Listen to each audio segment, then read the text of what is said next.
Good evening. Thank you for tuning in. This is Jim Jonas and Stephanie Phillips with another episode of Veterans in Politics. Tonight we have Kelly Quinn, who is running for Nevada's Assembly District number 5. But before we get to Kelly, Stephanie, thank you for filling in. Steve's not feeling good this evening. Thanks. So how are you doing? I'm good. Good. You feel better, Steve? Yeah. I know you got things you got off your chest. You know, I could go in on some of the IRS agents. All right. We could go in on CDC's new guidance now that the vaxxed and the unvaxxed are the same, which we all knew that way back when. All right. You can still get it. You can still spread it, regardless of vaccine status.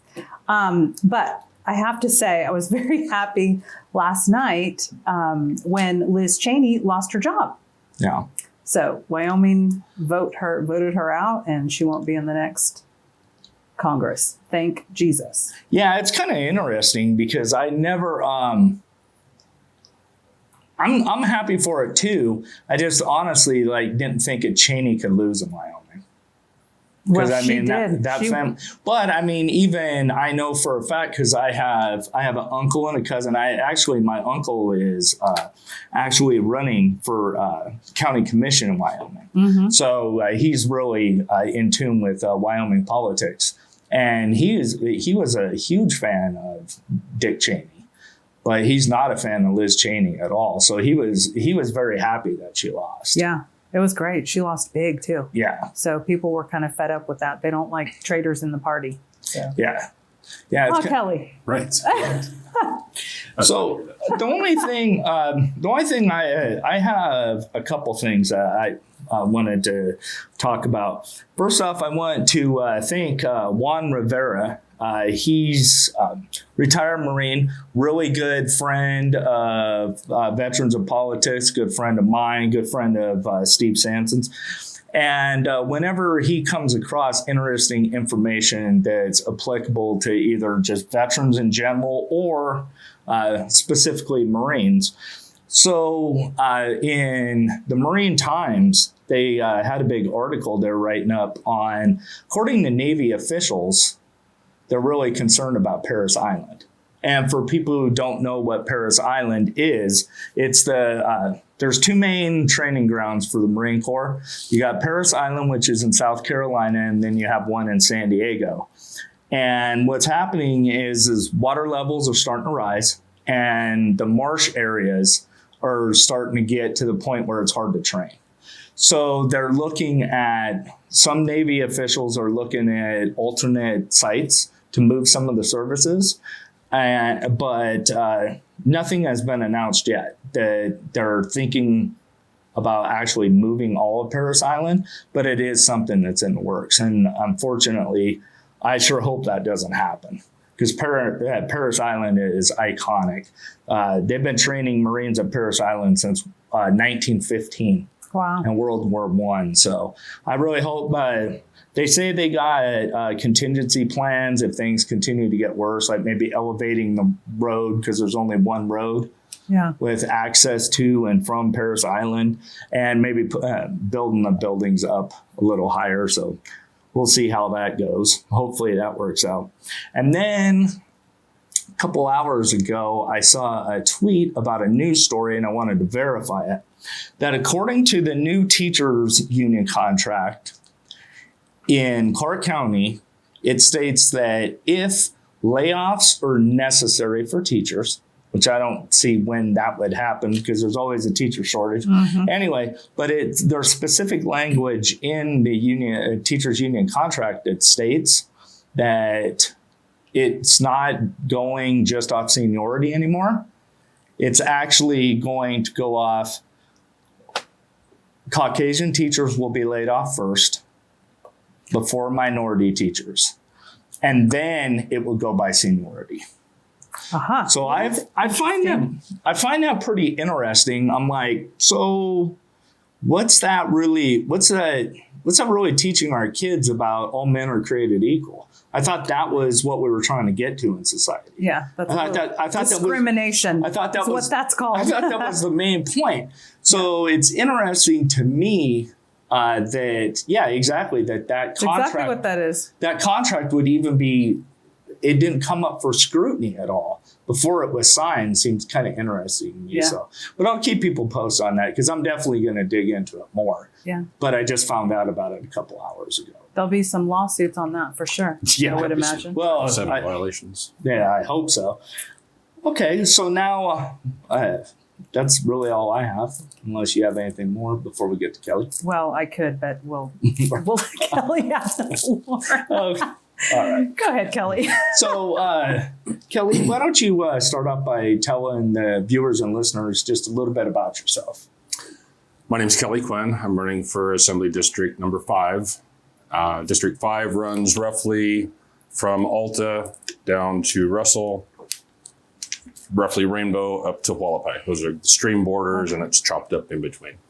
So I lived in Nevada for over 30 years, lived in the district for over 24 years.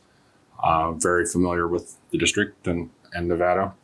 My work history is when I came to Nevada originally, I became very active with the fire service and the ambulance service. I've worked in the hazardous waste industry for a number of years out in Knight County. Ended up going to work in Carson City for the state of Nevada within the health division regulating EMS and fire, and came to Clark County then several years later, did the same thing in Clark County regulating EMS and fire. Became self-employed for a few years, and when the market crashed in 2008, I went back to work for the state again, only in the Department of Corrections.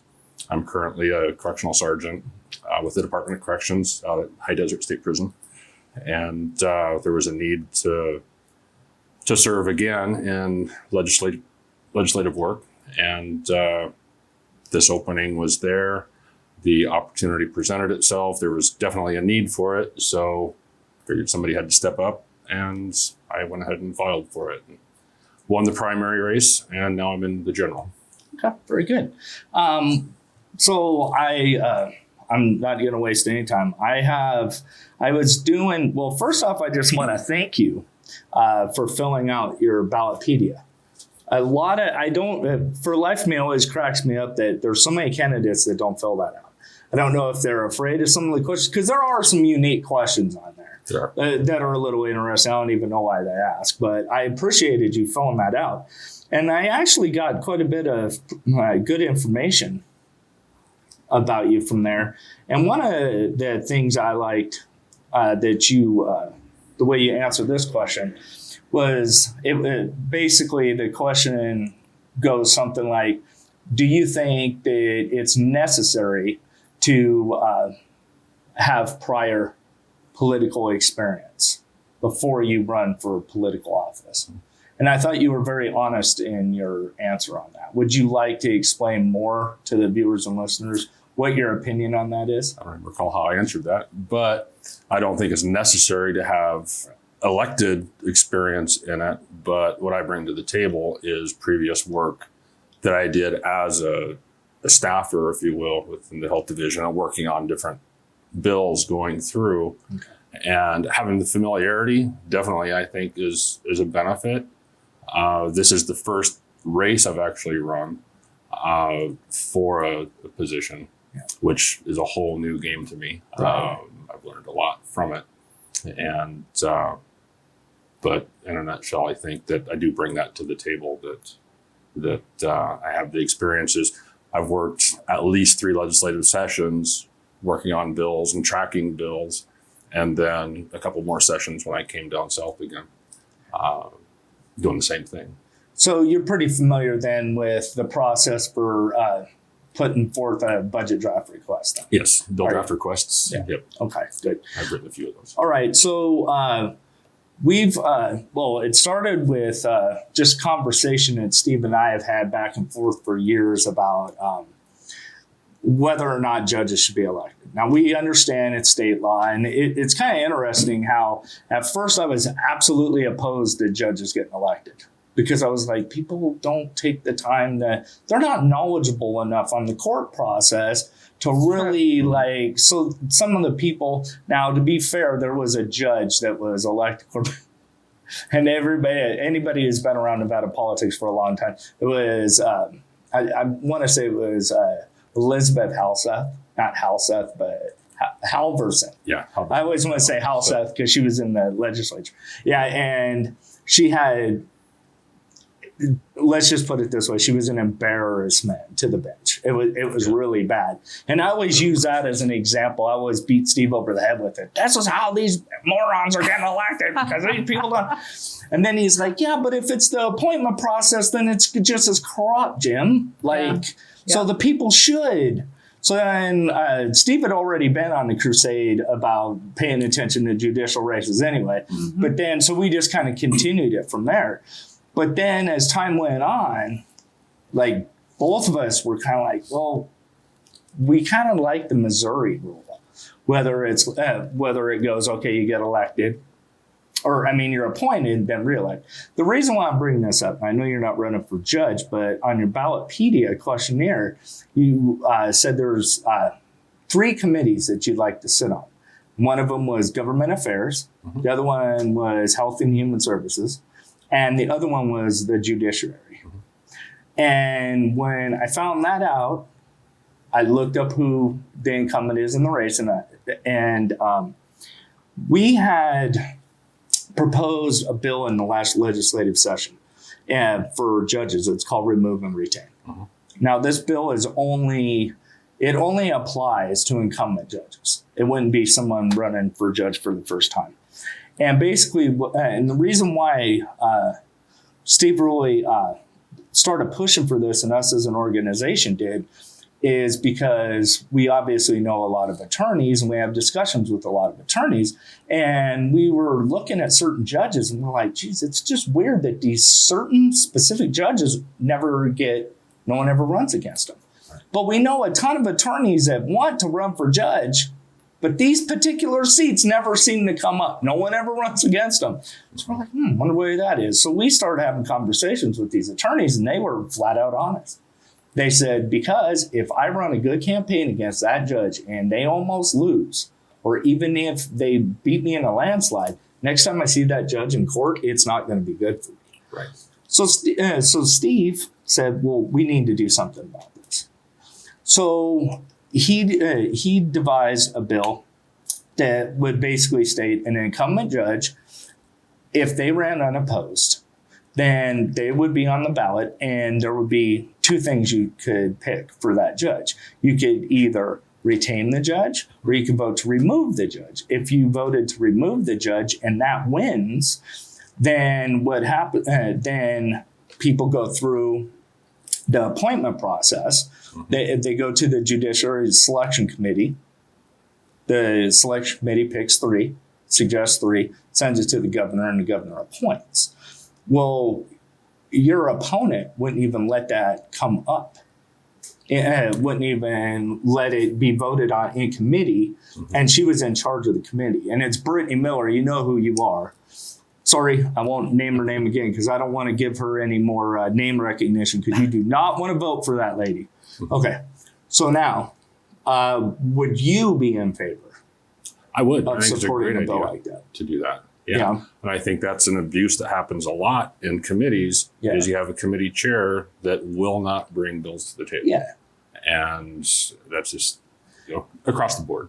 But this particular bill, I think it's a great idea. Myself, over many elections, I get to the judge items and you have one choice. Either you choose them or you don't. Yeah. And I'm guilty of it. I haven't done research as I should on certain judge seats. Yeah. But at least on mine, if I don't know them, I will not vote for them. And so I'm not taking away another vote from somebody else. But okay, so I think that's okay. So if you get elected, you'd be willing to support that. Mm-hmm. Okay, yeah, and I agree with you. It happens on both sides. That's why the party in power is so important. Like you want power because then you control the committees. You have to get the majority back. Get the committees. Okay, so then you said you were a corrections officer, correct? You were a sergeant corrections officer. Now I don't know about it on the prison level, but I've heard from people here in town, whether it be the ones that work at the correction officers that work at the Clark County Detention Center or at the Las Vegas City Jail, and they have a shortage right now. Yes. And it's causing problems. I know a little more about the Las Vegas City Jail, but for being a city jail, they're basically locking inmates up for almost 23 hours a day just because they don't have enough correction officers. Yeah, I know that all of the agencies have shortages right now, and I can't speak to how their policies are working, but we are very short right now on officers. Right. And we're not to the point of locking them down for 23 hours a day, but we are doing rolling lockdowns and things like that for staffing shortages. We're mandating overtime for our officers typically every 2 to 3 days. Yeah. And that you get burnt out on that pretty quick. Right. Yeah. So that's what I was going to ask you about. As a legislature, is there anything you could do with your unique understanding to, even if you can't legally, one of the things that always frustrates me about certain people when they get elected is they go, oh, well, I don't have any control over that. But you do have a voice. So even if you don't have direct control, you still have a voice and you have a unique understanding of the system. Do you have any suggestions on trying, I'm sure they're already trying, but something that'd be more effective to recruit correction officers, because we're short on correction officers and police officers? Yes. And I have to be kind of careful how I go with this because much of what I do has to go through our public information officer. Right. So I can't get into too much detail on that. So the opinions here are mine. Right. So I'll put that disclaimer there. Okay, good. So, don't want you in any trouble, man. So I'm not representing the department. But the department as a whole, the director has to prepare his budget to give to the governor to go to legislature. So administration has to prepare that budget such that we can get it pushed through, and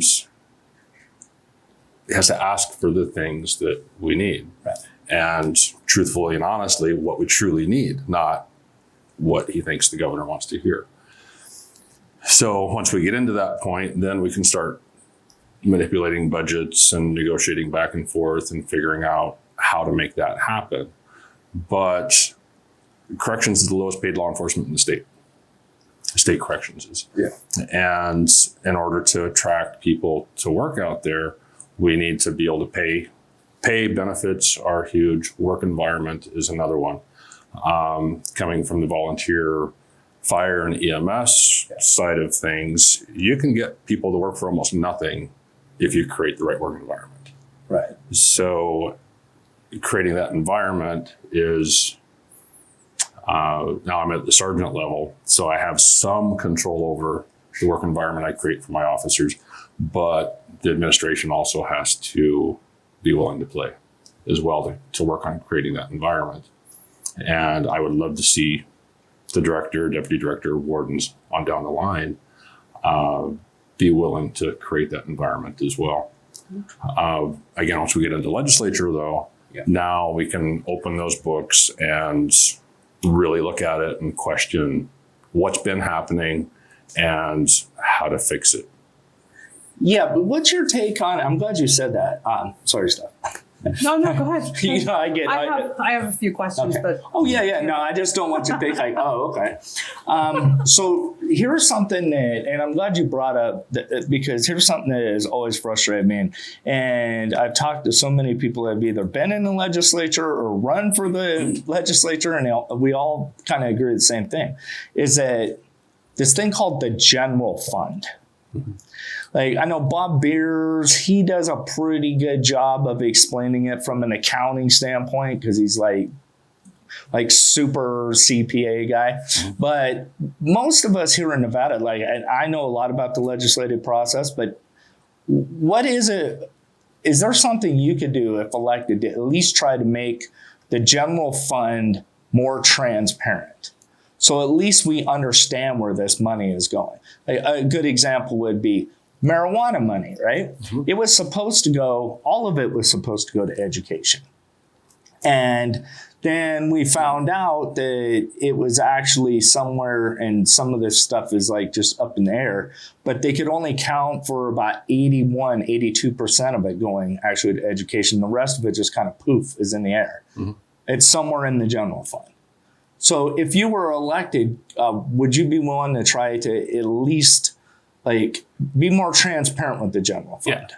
I think it should be very transparent across the board. I think anybody should be able to access that transparency as well. Right. And going back to the legislative process, everybody has a voice, including you, myself, right. And people need to be involved in that process, especially when we're in session. I don't know how many sessions I've gone through down south that people didn't even know that legislature was in session, right. And let alone what was happening, because you see it in the newspaper the following day, and okay, those are the highlights. But the transparency on where the money's going definitely needs to be there. The education component, though, several years ago or several sessions ago, they have to close out the education budgets first. Yeah, I remember when they amended that. Before anything else happens. And the marijuana money, as an example. Now, I was able to sit down on a presentation last year at a conference I was at where the new board was presenting on what was going on. And there was money and tons of overhead that was perhaps mismanaged, but I don't want to make accusations, but they had replaced much of the board. And I believe there's 3 members now that came from gaming control that's now on the board, which that was a huge encouragement to me. And they were looking at, after their expenses are done with running that whole program, what's left over can now go to education or wherever it's going. Now, it was put in the rainy day fund originally, but now it's my understanding they're making efforts to get it back into the education budgets. So. We have a lot of things in Nevada that need to we got a lot of issues: election integrity, red flag laws, education, CRT, the sexual education that they're trying to push down our throats, water. I mean, you name it, all of those things. What do you think is the most crucial? What bills need to hit the floor first and quickest? Well, my first one was the government overreach. Having the economy shut down for 2 years should never happen. No. And I don't think any governor should have the ability of doing that on either side. And that was one of my first issues that, for me, may not be the most important, but the first one was limiting that ability to do that. Now, for emergency management, take a fire as an example. The governor of emergency management has to have the ability of shutting down a community, businesses, and evacuating. You take Mount Charleston as an example. Mm-hmm. If there's a fire there, they need to be able to evacuate the community, shut down businesses, allocate resources, handle the emergency. But if that's going on for more than a couple months, that needs to go back to a legislative committee or some sort of oversight to say, yes, we're going to continue this, or no, we're not. Yeah. And that's what should have happened with the COVID shutdowns. Right. But it never did. And, there may have been local agencies that could have done something with that. Who knows? Legislature may have been able to do something with it, but they didn't. So I take it the vaccine mandates, the mask mandates, all of that stuff, you believe that was an overreach as well? Yes, I do. I think the vaccine mandates were a huge overreach. Yeah. I know I was threatened with my job for many months for not getting a vaccine, but that's my choice to make. If you choose to get it, that's your choice to make, but it should not be mandated. Right. Probably the most important area would be the education side. And because I think we have to be able to start producing students that are valuable to businesses here, to attract businesses to come here, to have a good workforce to keep them here. Mm-hmm. Why would a business want to set up shop here when you've got the worst ranked school system in the country? Right. What do you attribute that to? the management of it. And because we've been in the bottom 5 since my kids were in school, and my oldest is now just over 30. And, we're always in the bottom 5. Yeah. And we keep throwing money at it. It seems to always get absorbed at the administrative level and never makes it to the classroom. So if we can figure out a way of managing that, the curricula, like you talked about with the race training, the sexuality training, the equality training, the sexuality training that just came out a couple months ago, that's just baffling to me how that even made it into the committee room. Yeah. But and people need to be aware of that. And that's another area, the involvement. Parents need to start showing up at the school board meetings to see what's going on there and voicing their opinions about it. Do you think they should break up the district? You think it's too big? I do. I think what Rancho High School needs is different than what Mesquite needs. And they're just so big, so overwhelming that, even looking at the state, we don't need a state district. We got Clark County is going to need different things than Carson City needs. So it appears to be a problem in the management, but I'm not a superintendent myself, but I think that needs to be very strongly looked at as far as breaking up into smaller, manageable groups. I'm sure there's a lot of people that agree with you. What about election integrity? Because that is a hot button. 2020 election was a mess. Yeah. It seems there was issues in the primaries. So what do you think about all of the new laws that they put into effect the last legislative session? I don't like them. I think the mail-in ballots are a disaster. It's a good way to cheat. It just opens up so many things. Yeah. I just don't understand why they sorry to interrupt, but I know, okay, we all interesting enough, my brother went to South Carolina, my youngest brother, Steve, and to visit a childhood friend. And as soon as my brother walks in after he gets back from the airport, he goes, "Dude, have you seen 2,000 Mules?" I'm like, "Well, of course, who hasn't?" He goes, "I didn't realize it was that bad." And I was like, "Yeah, duh." It's that bad. Because he's like, "Well, I'm sure there was some weird stuff that went on, but let's just get over it and move on." I'm like, "Well, we kind of got to figure this out." Yeah, we got to figure it out because they keep doing it over and over, and they're just perfecting the cheating for the next election. So this cycle in November, they're going to do it again. And then the next one in 24, I mean, they just get better and better at it.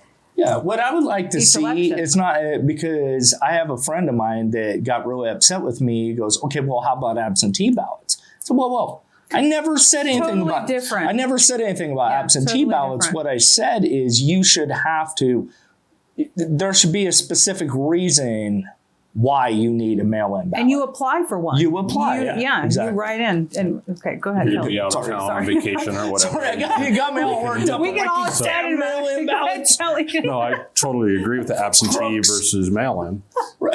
The mail-in ballot, so as an example, so I have one of my officers at work, she received 5 mail-in ballots at her house. Oh, gosh. 2 from previous tenants, 1 from a former roommate, and 1 from a cousin who happened to be illegal that used her address to register at DMV, plus her own. Another officer received 3. So, and I still get ballots occasionally for different elections from the previous owners of my house. I've been there 24 years. Wow. Yeah. So obviously those roles need to be cleaned up. And the Secretary of State, all of this was brought to her attention after the 2020 election, but she chose to do absolutely nothing, to my knowledge, with the voter rolls. Barbara was over it. Yeah. I'm glad that she's termed out. Sorry, Barbara. Bye. She was over it, that's for sure. But yeah, I mean, it's a huge problem. The ballot harvesting and all that stuff. It just. Yep. The absentee ballots, though, yeah, absolutely. But the absentee ballot part of it, I think they need to extend the timeline for veterans that are overseas or military staff that are overseas. I remember there's one election cycle that they were trying to send them out earlier and they weren't allowed to. So by the time they made it there and made it back, it was too late.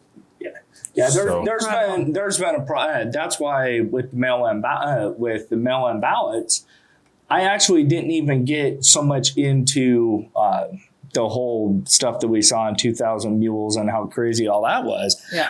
I even more talked about, I went all the way back to the Bush-Gore election and how military absentee ballots weren't even being, that was one of the main things that the Gore campaign did, is to try to block them. And so many times the absentee ballots don't even get counted, or they get counted wrong. So I'm like, you're going to take that little sample that's already messed up, and then you're going to put it on a national level and not think there's going to be an issue? Right. Didn't make any sense.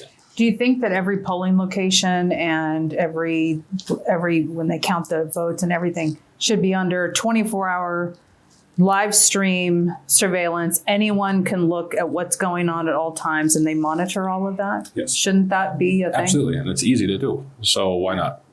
Everything Why else, not do we're on that? camera for everything. Yep. Everywhere we go. And the boxes they can put at pretty much any location. And who knows what's been put in them. Mm-hmm. So I wanted to switch gears real quick on and go to water. So water's a tough issue at the state legislative level, and I get that, just because it's a contract between you got the federal government is involved in it. And then it is contractual between entire states. But, so I've been, Steve, I'm still waiting on someone from the water district, because he said I have to get somebody from the water district in there. But I basically dig into water issues every week. And it was interesting that I found out, I was just wondering, if you're elected to the legislature, we all know, just based on his behavior through the whole COVID thing, that Governor Sisolak is going to bow to California. Yep. He's going to kowtow to California on everything. But I believe that the legislature could, at least with the access to cameras and the news and coming on podcasts like this and different shows, if elected, especially as an elected official, you could put some pressure on our governor to be much more forceful with California and Arizona, because Hoover Dam actually gives 58% of its water goes to California, and 38% of it goes to Arizona. And we're supposed to get 5, and we don't even use the full 5. And then the rest kind of goes, a little bit goes to Mexico, some goes to Utah. So because Lake Mead is a reservoir, so therefore we shouldn't, it's not a lake. So therefore we shouldn't have to give California as much water as we do if we're not getting the same amount. Right. Well, LA Water District actually has more water rights out of the river than we do, or out of Lake Mead than we do. Right. Yeah. But those were negotiated back when Las Vegas was a small town. Yeah. So, but if we could negotiate those agreements back with California or the LA Water District, then we can keep some of that water here. Some of that may include desalination plants in California to make up the difference and get some of those water rights back. So, but there's a lot of options that can be explored, and pressure onto California. Yeah, there would be. So yeah, because it's weird. I was looking at like how California is working, and so like basically the very top of California gets 75% of the year gets rainfall. And so Northern California, which is basically from San Francisco north to the Oregon border, they're essentially getting rain 75% of the year, but they're not sending any of that into Southern California. So they're keeping all that in the north, and it's not going to Southern California. And most of the 58% is being used by Southern California out of Lake Mead. So I would just like someone other than someone from the Valley Water District to actually start bringing this up in the legislature and start pushing back on Tick Segerblum, that goofball at the county commission. And, if you look at it from their point of view too, why would they? They've got the rights. Right. So now, like you say, if we can put pressure on them to look at that or come up with some sort of agreement to help them do that, then that's only going to benefit us if we're in a bind to assist with making that happen. Likewise, the desalinization plants, like I mentioned. But if there's that much water up north, then help get it down south. Okay. So then my next question is, you're walking your district, I'm assuming. Okay. When you walk your district, what are like the top 3 concerns that you're hearing from your constituents? Safety in the community, safety in the schools. The shootings lately have been coming up a lot, but safety, the education concerns have been coming up, especially when you get into the curricula as to what is really happening there, and the economy, the business is being shut down, and now with the inflation rates going through the roof, rental rates are going through the roof. It's hard on everybody. I was going to Gas ask, prices. what's your opinion on rent control? Well, not for it, because I think if you start taking the competition away, then that doesn't help anybody. So if you start limiting builders from building, then that's just going to cause it to go up even more. The shortage is going to get worse. So if we have more facilities out there, more homes out there for people to rent, then, supply and demand will bring the rates down. What would you like to see as far as, and I'm glad you brought up security in schools, because that's another thing. So when you look at the different rankings of our school district, actually, like overall quality is like 35th, which isn't great. But it's this whole weird algorithm with you have to get rid of the Fed stuff and everything. But safety on any standard, like you can't change it all. We're 49th out of 50th. Like we're like second to last, including Puerto Rico, for security in our schools in Clark County. What would be your suggestion? I've heard arming teachers. I've heard having Metro on campuses all the time. I've heard some like real extreme views. What do you think? Yeah. I think expanding that would be a good start. Yeah. My son went to Bonanza, and I don't like you anymore. I graduated from Clark. I only ever saw one officer there when I would go over there. And I don't know if that's the norm or not. I didn't talk to him about it to see if that was the norm. Yeah. But one officer, if you have a major incident pop off, isn't going to cut it. And I don't think placing a Metro officer off the street into the schools is the answer either, because that's a kind of a waste of resource there. There's other options. What the school district is trying to do too is this fathers in the classroom thing, getting volunteers to go out. Yeah. I think that's a great idea, but the school district keeps throwing roadblocks up for that and looking at backgrounds and trying to do all of that. Well, that's an easy fix. Backgrounds aren't that difficult. And I think with arming teachers, now, if and only if the teacher or the employee could be a janitor for that matter, if they're willing to go through the training and they're willing to carry, let them carry. Right. Training is going to be the key to that, though. Yeah. So, but let them. If there's an active shooter in a school and you've got somebody that can shoot back, that's going to end a whole lot faster than waiting 10, 20 minutes to get somebody there, or worse, like we saw in Texas.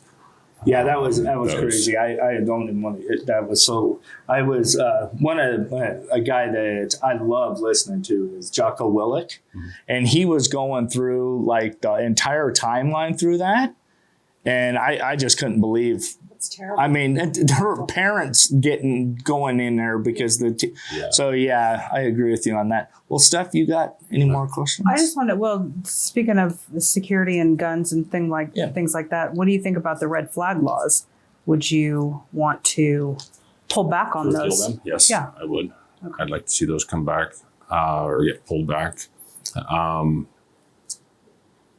I'm very much Second Amendment that we should be able to keep and bear arms. And I think there's other things in place that if there's somebody that's kind of going off the wall that can be done to deal with that. Yeah. But just to have a neighbor call up and say, hey, I think this person's getting a little crazy. No, that's. Yeah. Overreach again. Yes. Exactly. All right, Mr. Quinn. Is there anything else that we didn't cover, or any other things you want to get out there before I think have you do your closing? People staying involved in what's going on. I think healthcare is another platform item that is out there that needs to be worked on as well. Getting people involved is huge. Yeah. We have to have a good turnout this election cycle because there's going to be some anomalies and there's going to have to be enough people getting out there to overcome the corruption, if you will. So I won the primary by a very narrow margin. Yeah, How many people were in your election? In the primary? 2 in the primary. Oh, 2. Okay. I won by 83 votes. Wow. Yeah, That was close. it was close. So, and the general's probably going to be very close as well. Yeah. And we need to have enough to overcome any problems with the integrity. How many voters are in your district? Do you know? 40-some-odd-thousand. Oh, okay. So. Yeah, it's crazy how much bigger the numbers are now. When I ran in 2008, I ran in Assembly District 8, and I only had like 13,500 registered voters. Now I see these numbers and I'm just scratching my head going, man, I'm glad I ran back then. I would have really been tired with that many doors. Well, that's the one. I'm sorry. Are you targeting independents? Because there's a lot of I didn't realize there were more independent voters here or registered voters here than Republicans. Yeah, there's an awful lot of independent and independent candidates here. Yeah. And if anybody wants to help walk or call or any help they can offer, be certainly appreciated. Do you have events coming up that you? Specifically, no, they're still in the planning stage, but we will have some coming up.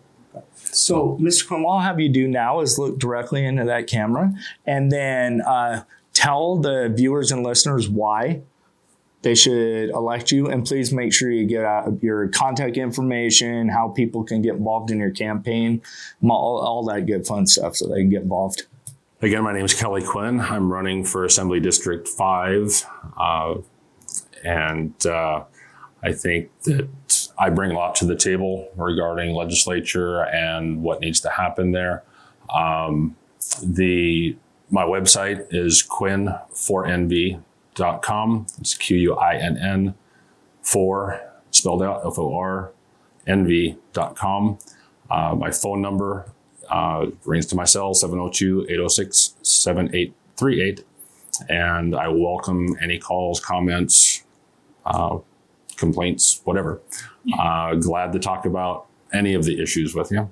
And if you're willing to be involved with things, give me a call, shoot me an email. The email's on the website as well. Okay. Well, thank you very much, Mr. Quinn. I appreciate you coming on and answering our questions.